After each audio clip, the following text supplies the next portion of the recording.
Latest updates के लिए ultra channels को सब्सक्राइब करें और बेल आइकन को प्रेस करें। बुचकी बुचकी साड़ियाँ लो, साड़ियाँ जापानी साड़ियाँ, चीनी साड़ियाँ, इंटरनेशनल चोली की साड़ियाँ। धोने से रंग नहीं जाएगा, पहनने से फोल्ड नहीं आएगा। सर जी साड़ियाँ दिखाओ। मैं चोली साड़ी पहनने वाले लगता हूँ क्या? जा जा अंदर जा, अंदर जा।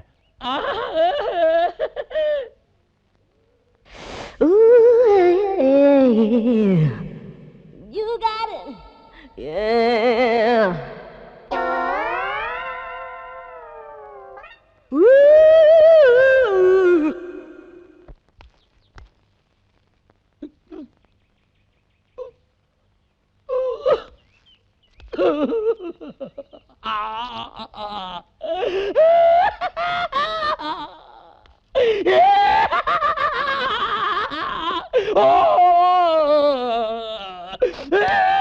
अबे क्या बात है, रो क्यों रहा है? उसकी मुझकी क्या हुआ? सेठ जी आपने मुझे साड़ियाँ दिखाने के लिए अंदर भेजा। मैं साड़ियाँ दिखाने के लिए अंदर चला गया। जैसे दरवाजा खोला मुझकी मुझकी हो गया। मुझकी हो गया? अबे जल्दी से बोल वरना गोली मार दूंगा। मुझसे घोर पाप हो गया सेठ जी। मैं अपने पाप का प्रायश्चित कैसे करूं, कैसे करूं, कैसे करूं? इसका प्रायश्चित हो सकता है। तू अपनी जबान को हमेशा के लिए बंद रखना। तुमने अपनी आंखों से कुछ नहीं देखा, और अगर कुछ देख भी लिया है तो किसी को इसकी खबर कानों कान नहीं होनी चाहिए। समझे? ये लो रुपए, और हमेशा के लिए यहाँ से दफा हो जाओ, और फिर दोबारा कभी यहाँ मत आना। जाओ। इधर अच्छा उठाओ उसे, उठाओ। अच्छा धन्यवाद।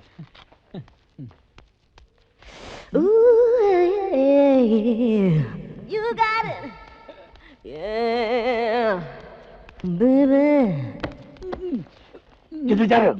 सर जी मेरी बात सुनिए। मैं अंदर जाके बोलूंगा सेठानी को, आप घबराइए मत। मैंने जानबूझकर नहीं देखा, मैंने जो कुछ देखा मैं किसी को बताऊंगा नहीं। सेठ जी ने इसके लिए मुझे पैसे भी दिए हैं, जरा उनको अच्छा लगेगा ना।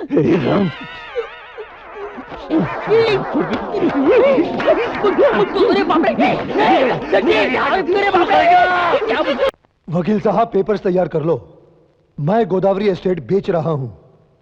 आप वो एस्टेट नहीं बेच सकते। बेच नहीं सकते? क्या मतलब है तुम्हारा? इस एस्टेट की मालकिन सविता देवी हैं। सविता मेरी बीवी है वकील साहब, उसमें और मुझमें क्या फर्क हो सकता है? कानून की नजर में बहुत फर्क है। तो ठीक है, आप उससे टेलीफोन पर बात कर लीजिए। टेलीफोन से प्रॉपर्टी ट्रांसफर नहीं हो सकती। तो ठीक है, मैं उसे यहां बुला लेता हूं। उसकी जरूरत नहीं है। मैं सविता देवी का वकील हूं। जब भी उनको जरूरत पड़ती है हम हाजिर हो जाते हैं। तो ठीक है वकील साहब, कल सुबह 10 बजे वहां हाजिर होने के लिए आप तैयार रहिएगा। मैं वो जंगल बेचने नहीं दूंगी। तुमने मेरी गहने बेची, मेरे बैंक अकाउंट साफ किए, फिर भी मैं खामोश रही। तुमने मुझ पर तरह तरह के अत्याचार किए, क्योंकि मैंने अपने पिता की मर्जी के खिलाफ तुमसे शादी की। वापस लौटकर जा नहीं सकती थी, लेकिन अब मैं मजबूर नहीं, लाचार नहीं। मैं वो जंगल बेचने नहीं दूंगी, नहीं दूंगी। मैं वो जंगल बेच के रहूंगा। कल तुमसे मिलने तुम्हारा वकील आ रहा है, और तुम उससे वही कहोगी जो मैं कह रहा हूं, वरना तुम इनकार का नतीजा जानती हो।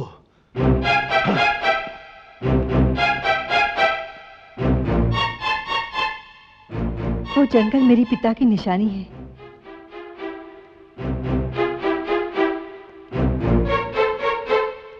वहां पर उनकी समाधि है।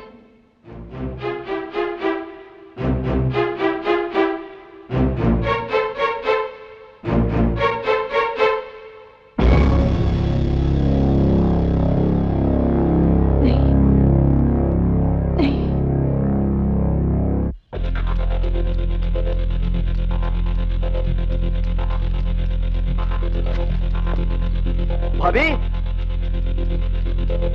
भाभी, भैया, भैया, भाभी कहीं भागते हुए जा रही है। अरे छोटे, ये हमसे छुटकारा पाकर भागना चाहती है। जाओ पकड़ लाओ उसे। ठीक है।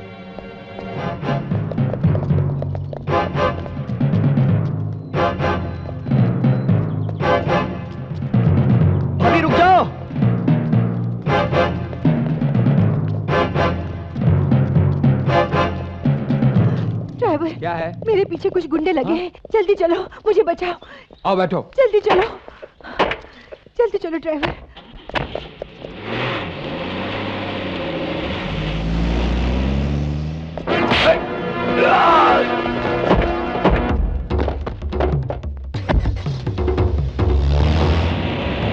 जल्दी चलो, जल्दी चलो, और तेज चलो।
तुम फिक्र मत करो, तुम्हारा काम हो जाएगा। बड़े भाई ऐश करो ऐश। क्या हुआ छोटे, पकड़ लाया उसे? पकड़ लाया? अरे मर गई वो। क्या मर गई? अगर वो मर गई तो हम सब भिखारी हो जाएंगे छोटे। क्यों? उसके मरते ही ये सब कुछ ट्रस्ट को चला जाएगा। ये सारी प्रॉपर्टी, ये सारी जायदाद हाथ से निकल जाएगी। ये तो गजब हो गया। अगर मुझे ये पहले मालूम होता तो मैं उसे मरने नहीं देता। भैया हम जो काम करते हैं उसके लिए हमें पैसा चाहिए, फिर उस काम को दबाने के लिए पैसा चाहिए। हम तो फुटपाथ पर आ जाएंगे। नहीं छोटे, मैं सब दुख सह सकता हूं, मगर गरीबी का दुख हरगिज नहीं सह सकता। तुम फिक्र मत करो, मेरी बीवी आएगी। बड़े भाई वो तो मर चुकी है, अब कहां से आएगी वो? अस्पताल से।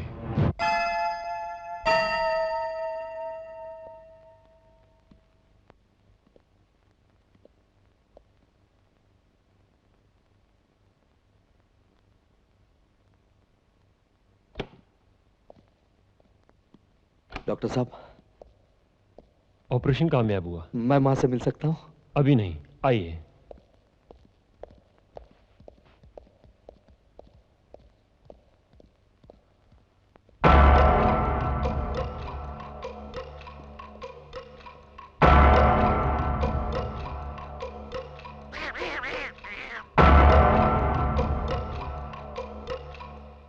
ये दवाई लेकर आओ। जी, तुम मां के पास रहना, मां अभी आया।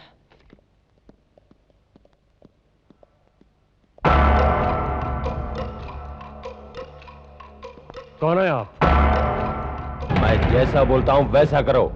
चलो। सुनो। जी डॉक्टर साहब। यहां से कुत्ता बंदर हटा दो। लेकिन डॉक्टर साहब हम तो मां से मिलने आए हैं। उनको ही जानवरों से इन्फेक्शन का खतरा है, उसको उधर अंदर लेकर जाओ, रूम में। इसमें? हाँ, उस रूम में। जी अच्छा, चल चल बेटा अंदर चल। तू भी चल। अरे चल ना, मां से बाद में मिल लेंगे।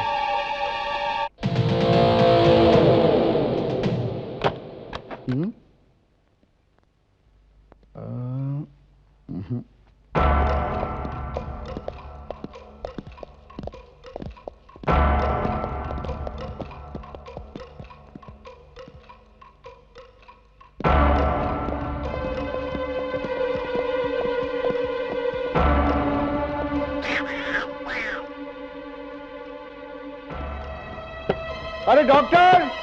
दरवाजा बंद।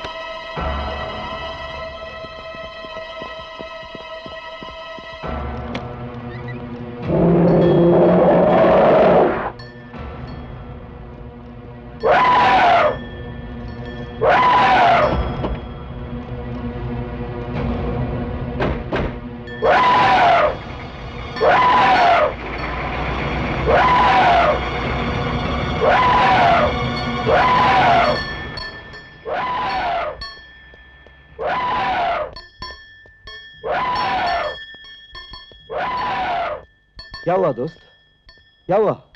अरे दरवाजा खोलो जल्दी। मुझे किसने बंद किया था? मुझे नहीं मालूम। हाँ? मैं दवाई देकर आता हूं। मिल गई डॉक्टर साहब, ये लीजिए। क्या हुआ? कैप्टन, माँ को किसी ने किडनैप कर लिया है। किडनैप?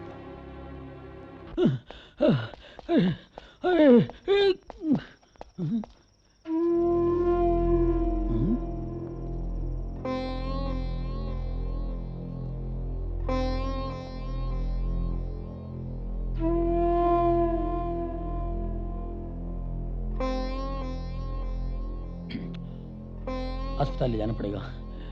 लगता है मेरी तरह ये भी तकलीफ में बेचारी। अस्पताल कहाँ है बाबा? मेरे माँ।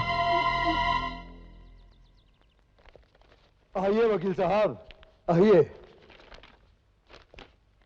आपके घर में आपकी बीवी नहीं है तो फिर? मैंने फोन किया था। मेरी बीवी घर पर है वकील साहब। आइए, आप सविता जी से मिल लीजिए।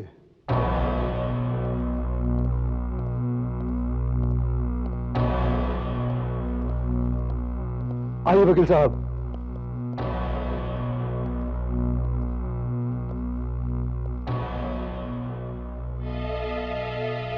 सविता देवी को क्या हुआ? कुछ नहीं वकील साहब, आज सुबह सुबह इनकी आंखों में कुछ पड़ गया था तो डॉक्टर ने दवाई देकर चश्मा पहना दिया है। कौन सा डॉक्टर? कौन सी आंख? हमारा फैमिली डॉक्टर है वो। वकील साहब आइए। एक मिनट। सविता देवी के हाथों की चूड़ियां डॉक्टर ने निकाली थी? उनके मांग का सिंदूर डॉक्टर ने मिटाया था? मैं फिर आऊंगा, चलता हूं।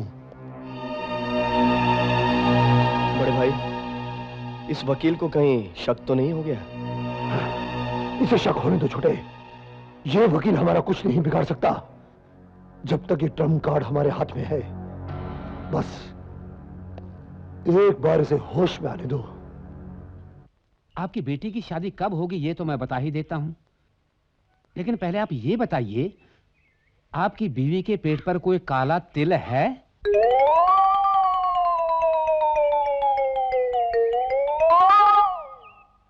तिल है। पक्का है, बाकायदा है, 101% है। कमाल है, आपकी बीवी के पेट पर तिल है या नहीं है ये आप नहीं बता रहे हैं, और ये बता रहा है कि तिल है। अरे भाई, ये तुम्हारी बीवी के बारे में बोल रहा है। अरे नहीं भाई, तुम्हारी बीवी के बारे में बोल रहा है। अरे मैं कह रहा हूँ ना कि तुम्हारी बीवी के बारे में बोल रहा है। अरे मैं भी तो कह रहा हूँ कि तुम्हारी बीवी के बारे में बोल रहा है। ये तुम्हारी बीवी के बारे में बोल रहा है। तुम्हारी बीवी के बारे में बोल रहा है। तुम्हारी बीवी के बारे में बोल रहा है। तुम्हारी बीवी के बारे में बोल रहा है। तुम्हें सच सच बता दो कि किसकी बीवी के बारे में बोल रहे हो। मैं बताऊंगा। आज से कुछ ही दिनों पहले की बात है। मैं साड़ियां बेचता था। साड़ियां बेचने के लिए मैं किसी के घर पे चला गया। ऐसा ही एक आदमी था। मैंने उससे कहा साड़ियां खरीद ले। उसने कहा मेरी बीवी के पास जाइए। मैं उनकी बीवी के पास चला गया। जैसे दरवाजा खोला, उनकी बीवी साड़ी पहन रही थी। मैंने सब कुछ देख लिया। हरामजादे, मैंने तुम्हें कहा था कि किसी को बताना मत। क्या मैंने बता दिया?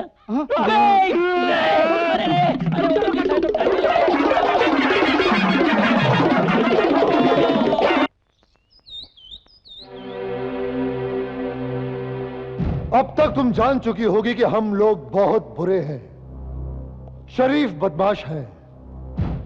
हमने तुम्हें हॉस्पिटल से किडनैप किया और कोई कुछ नहीं कर सका। वैसे भी शहर में हमारे खिलाफ कोई कुछ नहीं कर सकता। अब तुम्हारी खैरियत इसी में है कि जो कुछ हम तुमसे कहते जाएं, वो चुपचाप करती रहो, और हम क्या कह रहे हैं वो गौर से सुनो। किसी भी दिन तुमसे मिलने एक वकील आएगा, यह समझकर कि तुम मेरी बीवी हो। वो तुमसे तरह तरह के सवालात करेगा और तुम्हारा सिर्फ एक ही जवाब होगा कि मेरा पति मेरा परमेश्वर है। वो जैसे कहता है वैसे ही करो, समझे? मैं जानता हूं कि कुछ औरतें बहुत जिद्दी होती हैं और समझदारी की बातें उनकी समझ में बिल्कुल नहीं आती। अगर तुमने मेरी बात नहीं मानी तो पहले तुम मरोगी और बाद में तुम्हारे बेटे को मारना ही नहीं पड़ेगा, क्योंकि तुम्हारी मौत की खबर सुनकर वो खुद ब खुद मर जाएगा। इसलिए अपने लिए ना सही, कम से कम अपनी बेटी की खातिर कुछ दिनों के लिए मेरी पतिव्रता अर्धांगिनी बनकर रहो। एक ज्योतिषी ने मेरे बेटे की जन्म कुंडली देखकर कहा था कि उसके भाग्य में किसी पापी के वध का योग है। कहीं वो पापी तुम ही तो नहीं? मुख्तार, इस बुढ़िया को ले जाकर बंद कर दो। देखते हैं हमारी बात मानने में ये कितने दिन लगाती है।